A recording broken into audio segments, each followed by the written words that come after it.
Donc je vais vous proposer une aide pour l'exercice du partage. D'abord, j'imagine que tout le monde a bien compris qu'il ne s'agissait pas de partager en 3 parts égales la somme des 155 €, puisque les 3 amis ont versé des sommes différentes. D'ailleurs, il y a une première chose que vous pouvez faire, c'est de regarder quel est le budget commun. En additionnant les sommes des 3 amis, et bien sûr, vous avez obtenu la somme de 1000 €. Et donc, ils ont versé 1000 €, et puis à la fin de leur voyage, il leur reste 155 €.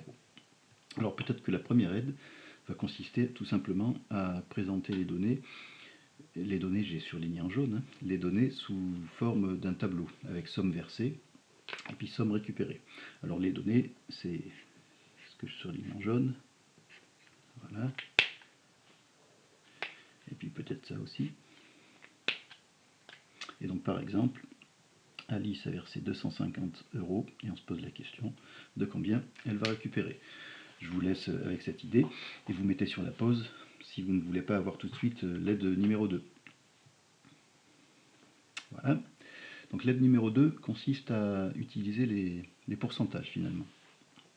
On s'aperçoit qu'avec ces 250 €, Alice, elle a versé 25% du budget commun, et donc elle devra récupérer 25% de la somme restante. Je vous laisse faire le travail pour Bertrand et Chloé, évidemment. Et vous mettez sur la pause si vous ne voulez pas avoir l'aide suivante. Voilà. Donc maintenant, l'aide suivante, c'est un petit peu la même chose que précédemment, puisqu'il s'agit de fractions.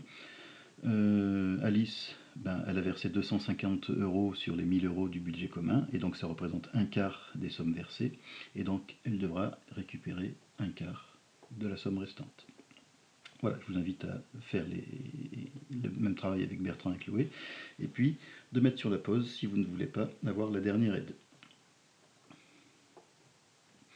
Alors pour la dernière aide, tout simplement, c'est de remarquer qu'il s'agit d'une situation de proportionnalité, et donc que les sommes versées doivent être proportionnelles aux sommes récupérées, ou plutôt, dans le bon sens, les sommes récupérées proportionnelles aux sommes versées. Et donc, si on arrive à trouver un coefficient de proportionnalité, on saura faire. Vous pouvez aussi, bien sûr, utiliser, pour ceux qui aiment bien ça, le produit en croix. Voilà, je vous laisse terminer cet exercice-là. Il y aura une correction qui sera commentée sur ce même YouTube. Voilà, je vous remercie.